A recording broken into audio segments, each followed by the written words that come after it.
The doorbell rang at 7:30 on a Thursday evening, cutting through the quiet hum of the dishwasher and the distant sound of Lily practicing violin upstairs. Daniel Carter glanced at the kitchen clock above the stove, frowning at the interruption. He wasn't expecting anyone.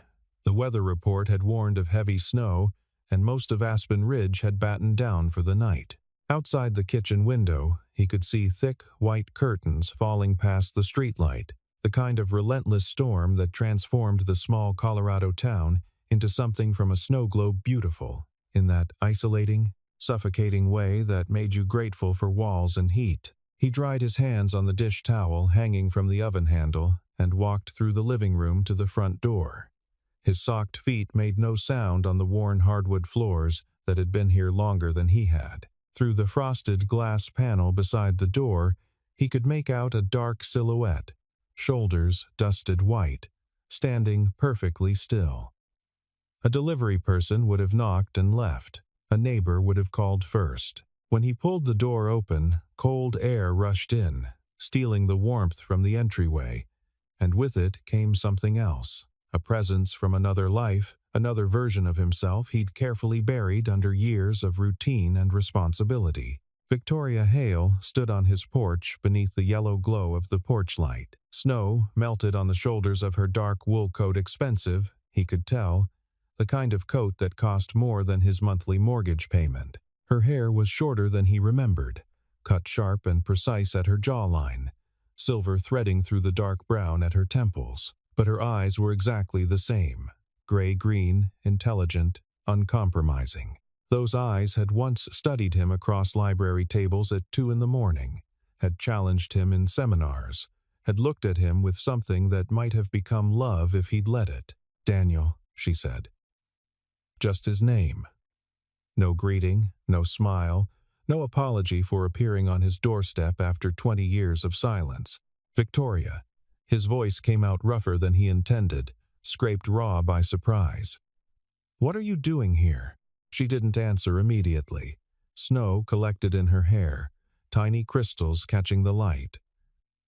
Behind her, he could see her rental car parked at the curb, already accumulating a layer of white. She looked at him with an intensity that made him want to step back, close the door, pretend this wasn't happening. "I've come to claim what you owed me 20 years ago," she said finally. The words hung in the freezing air between them. For a moment, Daniel couldn't speak. His mind raced through possibilities, through old memories he'd trained himself not to touch. The snow swirled behind her in eddies and patterns. Somewhere down the street, a plow scraped against pavement, its orange lights rotating through the storm. Upstairs, Lily's violin stopped mid-phrase. She'd been working on a particularly difficult passage from Bach, and the sudden silence felt ominous. "Dad?" His daughter's voice floated down from the second floor. "Who is it?" Victoria's gaze shifted past him, toward the warmth and light of the house interior, then returned to his face. Something in her expression softened, just fractionally. "May I come in? It's cold, and we need to talk." He stepped aside because there was nothing else to do. 20 years dissolved in an instant, and he was 22 again, unable to say no to her. The contrast was immediate and uncomfortable in ways that made Daniel acutely aware of the life he'd built or settled for, depending on how charitable he felt. Victoria moved through his small living room like an art collector examining a curiosity shop, her presence transforming his comfortable space into something provincial and shabby. Her cashmere coat probably cost $3,000. Her leather boots were Italian, he guessed, the kind that came from shops where you needed an appointment. She didn't remove either, just stood near the built-in bookshelf, one hand resting on the mantel, studying the spines with the same laser focus she'd once brought to debugging complex code at 3 in the morning when everyone else had given up. Daniel's house was undeniably a teacher's house. Stacks of student essays covered the coffee table, their corners marked with post-it notes in different colors: red for needs work, green for excellent, yellow for resubmission required. The couch was worn comfortable, its cushions permanently imprinted with the shape of bodies that had sat there for years. A fire crackled in the fireplace, split oak logs that he'd cut himself from a dead tree in the backyard. Lily's school backpack slumped against the stairs, spilling math worksheets and a dog-eared copy of To Kill a Mockingbird. The entire space smelled like the chicken soup he'd made for dinner. Rachel's recipe, the one comfort food he'd mastered, and old books and wood smoke. "It's smaller than I imagined," Victoria said, not unkindly. Her fingers traced the spine of his copy of Gödel, Escher, Bach, the one he'd bought in graduate school. But warmer, more lived in. Imagined? Daniel stayed by the door, arms crossed defensively. "I've thought about you over the years. Where you ended up. What kind of life you built after you disappeared." She turned to face him, and there was something in her expression he couldn't quite read. Not judgment, exactly. Maybe curiosity, maybe regret. "I pictured something like this. Books, comfort, safety. It suits you. I'm not sure if that's a compliment. It's an observation." Before he could respond, footsteps sounded on the stairs, and Lily appeared at the landing. Violin still tucked under her chin, bow in her other hand. She was 12, all sharp angles and dark hair pulled back in a ponytail, and she had her mother's wide eyes and Daniel's analytical mind. She froze when she saw Victoria, recognition flashing across her face. "You're Victoria Hale," Lily said, her voice climbing with the kind of excitement she usually reserved for discovering a new theorem. "We studied you in social studies last month. You're the CEO of Aurora Dynamics." Victoria's expression shifted, warming in a way Daniel hadn't seen yet. "I am. You built the RSA-3 encryption system that's used in 40% of cloud storage worldwide." Lily came down a few steps, still clutching her violin. "You were on the cover of Time magazine. They called you the Guardian of Digital Privacy. 43% now, actually." Victoria glanced at Daniel, something like amusement in her eyes. "Your daughter is exceptionally well informed. My daughter reads everything: science, journals, news, history. Last week it was quantum mechanics." Daniel uncrossed his arms. "Lily, this is an old friend of mine. From college, we studied computer science together."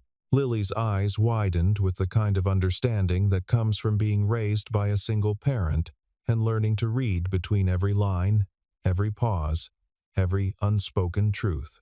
She looked between them, her father by the door, still tense, and this powerful woman in their modest living room, and clearly began calculating the subtext. "I'll go finish my homework," she said, already retreating upstairs with the grace of someone who knew when to make herself scarce. When they were alone again, Victoria finally unbuttoned her coat but didn't sit. She stood by the fireplace, close enough to feel its warmth.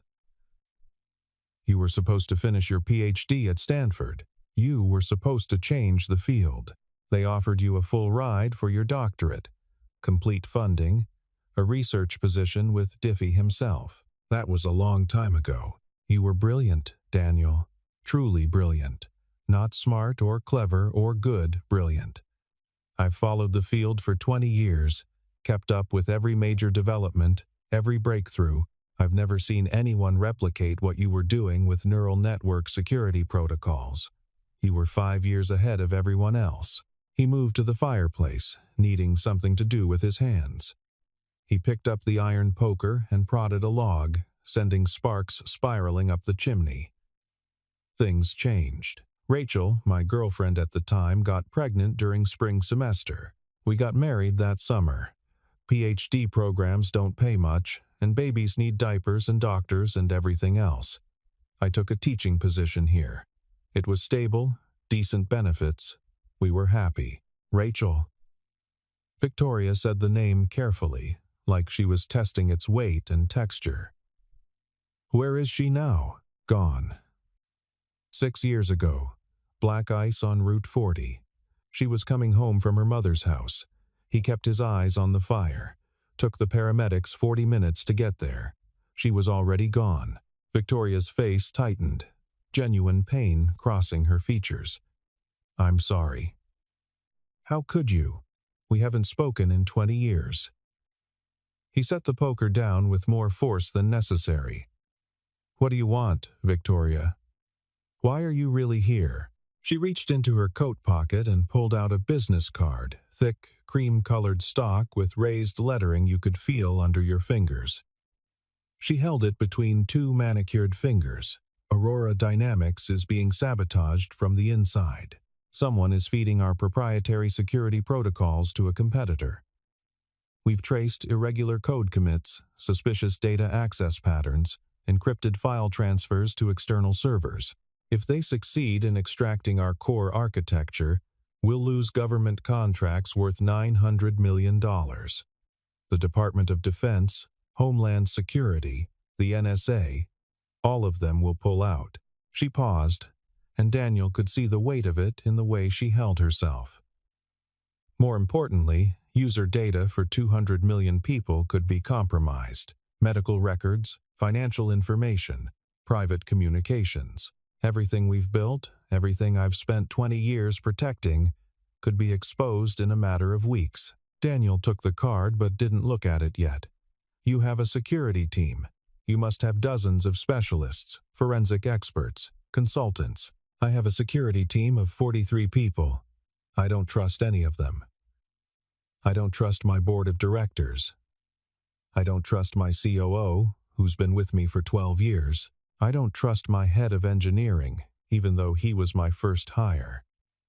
Her voice remained steady, but he could hear the strain beneath it. Someone close to me is doing this, Daniel. Someone with access, with knowledge, with credentials. When I try to investigate, doors close. Evidence disappears. People become suddenly unavailable. Then why would you trust me? Because we haven't spoken in 20 years. She met his eyes directly. Because you have nothing to gain from betraying me. You're not part of my world. You never wanted to be. You're the one person I know who doesn't want something from me, money, connections, influence, power. You just want to teach high school kids about algorithms and go home to your daughter. Then why would I help you? The words hung there between them, sharp and necessary. Victoria was quiet for a moment, and when she spoke again, her voice was softer. Because you owe me. Not money, not favors, not anything that could be written in a contract. But we both know what I mean. Daniel did know. 20 years ago, in their final semester at the University of Chicago, on a rooftop in Rogers Park during the first snow of the season, they'd made a promise. It was 2 a.m, and they'd just finished debugging a particularly vicious problem in their senior project. The city spread below them, lights reflecting off fresh snow. They were cold and exhausted and drunk on the particular euphoria that comes from solving something everyone else said was impossible. Victoria had turned to him and said, "Let's make a pact." What kind of pact? If either of us ever truly needs, the other really needs them. Beyond pride or convenience or rational explanation, we show up. No questions asked. No conditions. No matter how much time has passed or how angry we are or how different our lives have become, they'd shaken on it. He could still remember the feel of her hand, freezing cold, in his. 3 months later, he'd called her at midnight to tell her he was leaving Stanford. Rachel was pregnant. They were getting married. He was taking a teaching job in Colorado. He was sorry. She'd hung up without saying a word. He hadn't seen or spoken to her since. "What exactly are you asking for?" Daniel said quietly, looking down at the business card in his hand. Aurora Dynamics, Victoria Hale, CEO. An address in Manhattan he'd never visit. 6 months. Come to New York. Consult on our security infrastructure. Find the leak. Build me a system to identify the source without alerting them. I'll pay you $200,000 and offer you stock options worth another $300,000 if we're successful. I'll cover all your expenses, housing, transportation, food, everything. Bring Lily. We'll enroll her in Hammond Academy, one of the best private schools in the city. Lily is in 7th grade. She has friends here. A life. Victoria's expression flickered with something that might have been sympathy. "She's brilliant, Daniel. I could see it in 30 seconds. Do you really want to keep her in Aspen Ridge for the next 6 years? How many students from here go to MIT? To Stanford? To Columbia?" The question landed like a stone in still water, sending ripples through every assumption he'd made about his life, about safety, about what he owed his daughter. He thought about Lily sitting alone at lunch while other kids whispered, about the guidance counselor who'd told him, kindly, that Lily might want to consider more realistic options than the schools she dreamed about the fact that in 12 years, only one student from Aspen Ridge High School had gotten into an Ivy League university. "I need to think about it," he said, finally. Victoria nodded. She buttoned her coat again, preparing to return to the storm. "I'm staying at the Mountain Lodge Inn for the next 3 days. Room 207. Call me when you've decided." She walked to the door, her heels clicking on the hardwood. Then she paused with her hand on the knob and turned back. "I didn't come here to punish you, Daniel. I didn't come here to make you feel guilty or to dredge up old wounds. I came because I'm out of options, and because that promise we made still means something to me." She paused. "I don't know if it means anything to you anymore." Then she opened the door and stepped into the storm, leaving only wet footprints on the hardwood and the faint scent of expensive perfume mixing with wood smoke. Daniel watched through the window as she walked to her car, snow already covering the windshield again. She didn't look back. Daniel found Lily sitting cross-legged on her bed an hour later, laptop open in front of her, clearly not doing homework.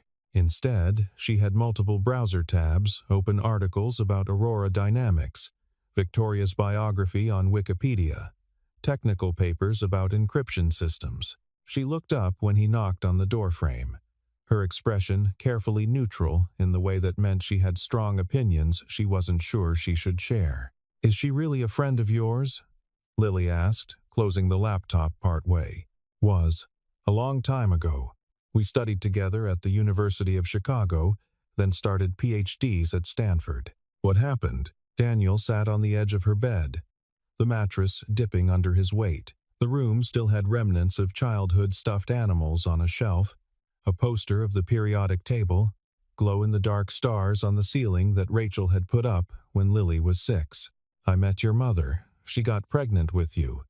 I left the program and took a teaching job here." "Because of me?" "No. Not because of you. Never because of you." He reached out and tucked a strand of hair behind her ear. "Because I made choices without thinking through all the consequences. Because I was scared and young and didn't know how to handle it. But you were the best thing that ever happened to me, Lily.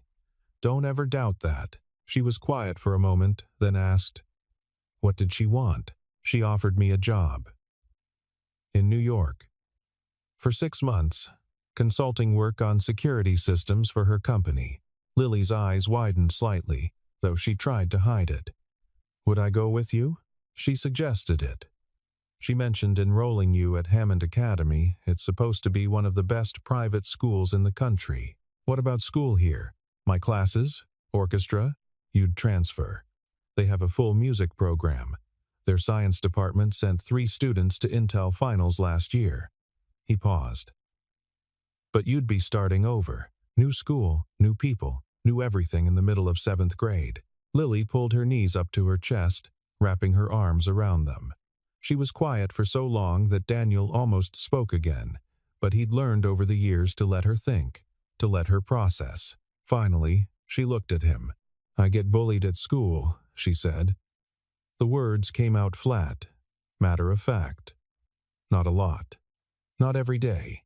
But enough that I notice. Sarah Brennan and her friends call me Scholarship Kid. Even though there's no scholarship, I'm just the teacher's daughter. They make jokes about my clothes being from Target. Last week, Maya Chen asked me if we have internet at home, and when I said yes, she laughed like it was hilarious that she'd even had to ask." Daniel felt something crack open in his chest. "Lily, you never told me any of this, because you can't fix it, Dad. You can't make me popular or rich or whatever it is I'm supposed to be to fit in here. She picked at a loose thread on her comforter.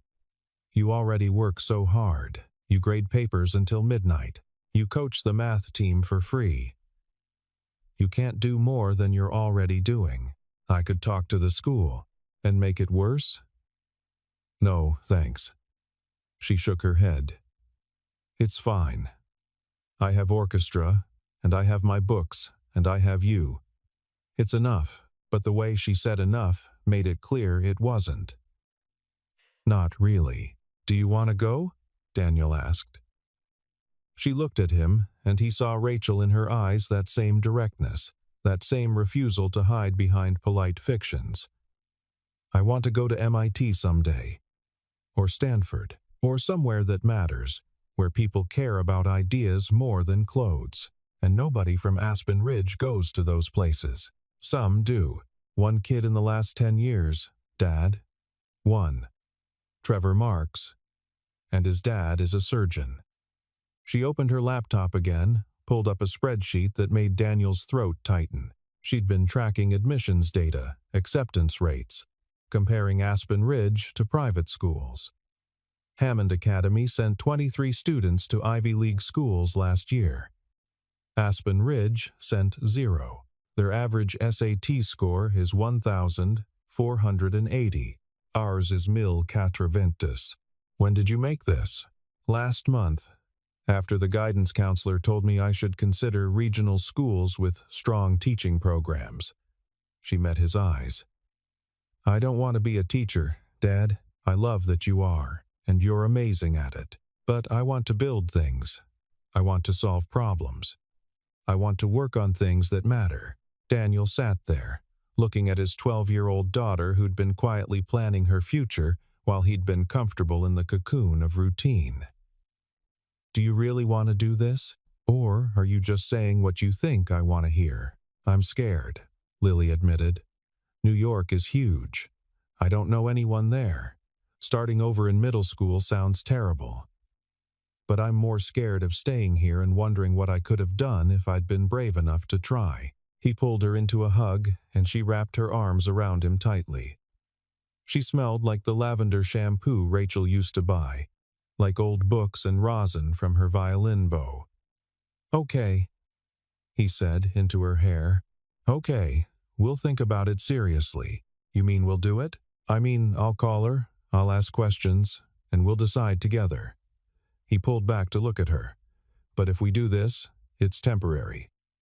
6 months. We keep the house here. This is still home. Lily nodded, but he could see the excitement breaking through her careful composure. 6 months could be enough. To see if I can do it.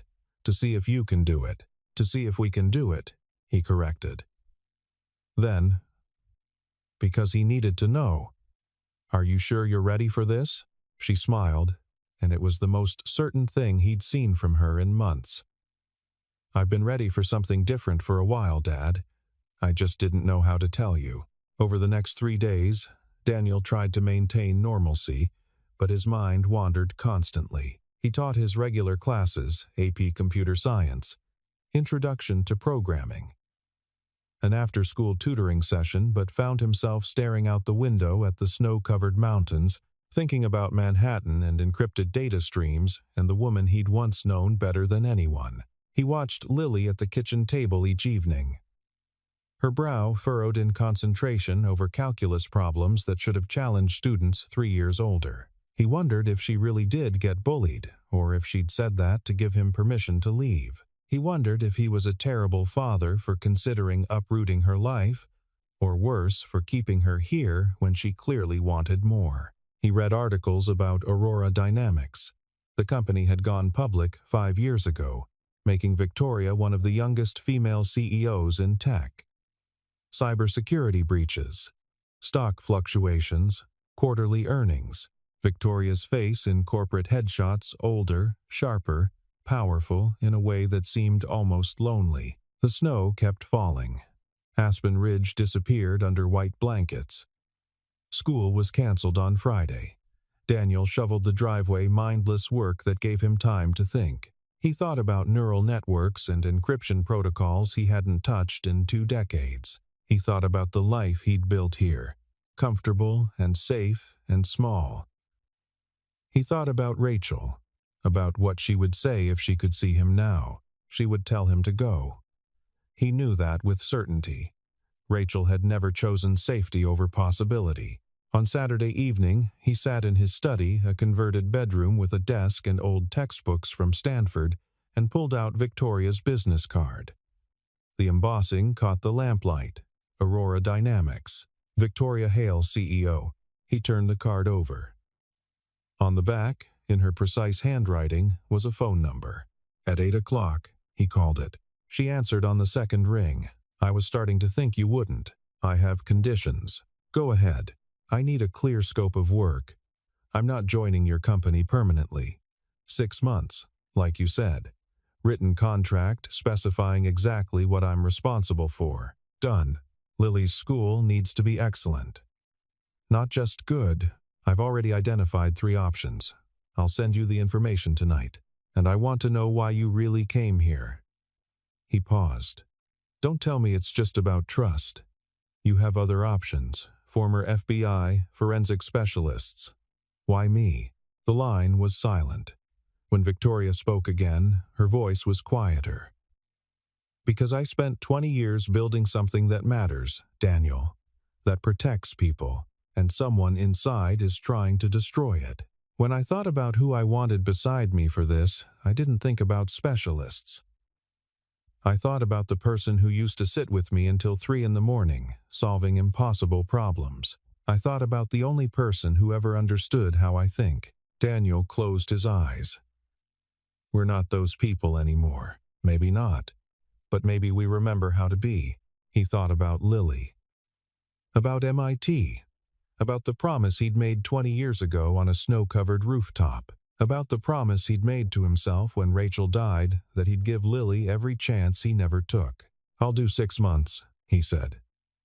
"Send me the contract." The next evening, Victoria returned. They sat at his kitchen table with coffee, and she walked him through technical details, encryption backdoors, suspicious code commits, patterns in data access logs. Daniel listened, asked questions, felt his mind wake up in ways it hadn't in years. When they ran out of technical discussion, Victoria leaned back. "I owe you an apology." "For what?" "For disappearing after you left Stanford." "I was angry.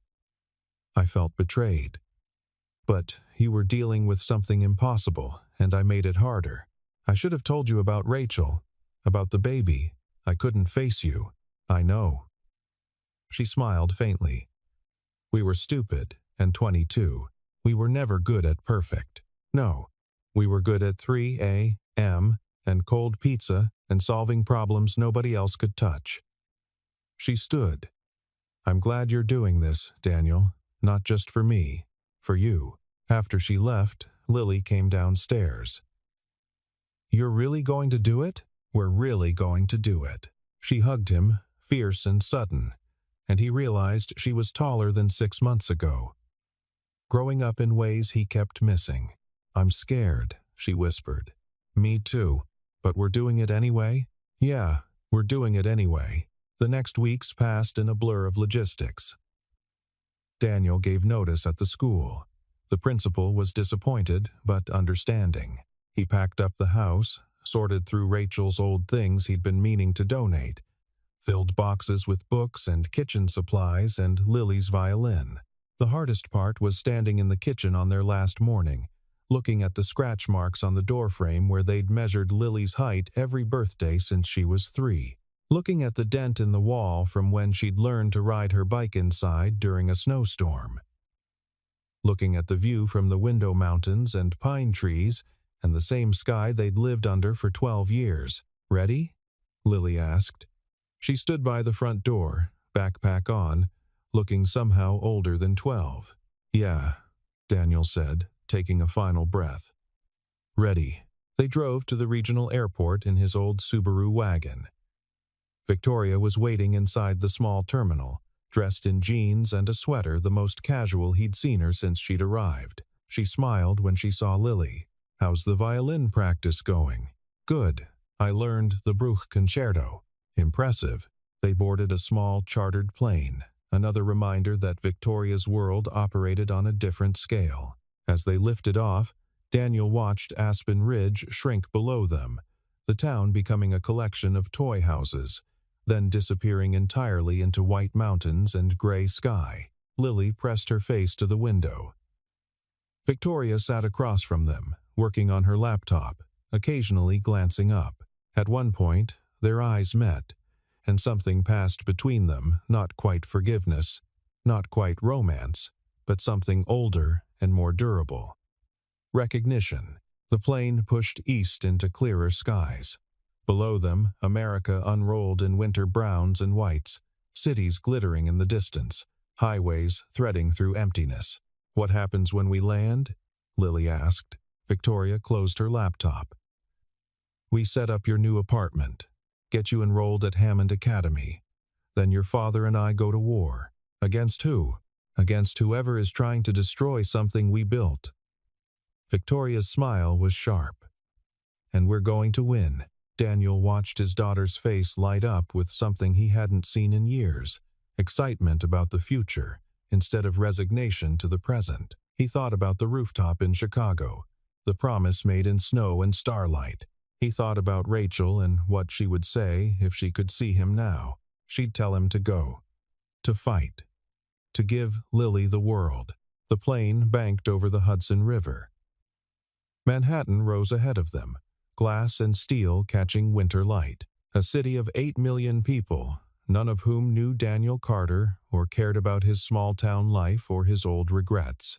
A city where he could be anyone, build anything, start over. Victoria looked at him. Last chance to turn back. He shook his head. No turning back. Good. She pulled out her phone, already moving to the next task, the next problem, the next battle. We land in 20 minutes. I have a car waiting. Lily grabbed his hand and squeezed. Through the window, the city grew closer, enormous, impossible, terrifying, promising. Somewhere down there was the apartment that would become their home, the school that would challenge Lily, the company that needed saving. The life they'd left behind, and the life they hadn't yet built. Daniel squeezed back and watched New York rise to meet them, thinking about promises kept and promises broken, about second chances and what it cost to take them. The plane descended through winter clouds, and for the first time in 20 years, he felt like himself, not the careful teacher, not the careful widower, not the careful father, but the person who'd once believed he could solve impossible problems just because they were there. Victoria was right. They weren't the same people they'd been at 22, but maybe they remembered how to be. The wheels touched down with a gentle bump. The engines reversed. Through the window, Daniel could see the terminal approaching, and beyond it, the city waiting. He took a breath. Then they stepped off the plane into the cold New York afternoon, into the sharp wind and the noise and the future, together.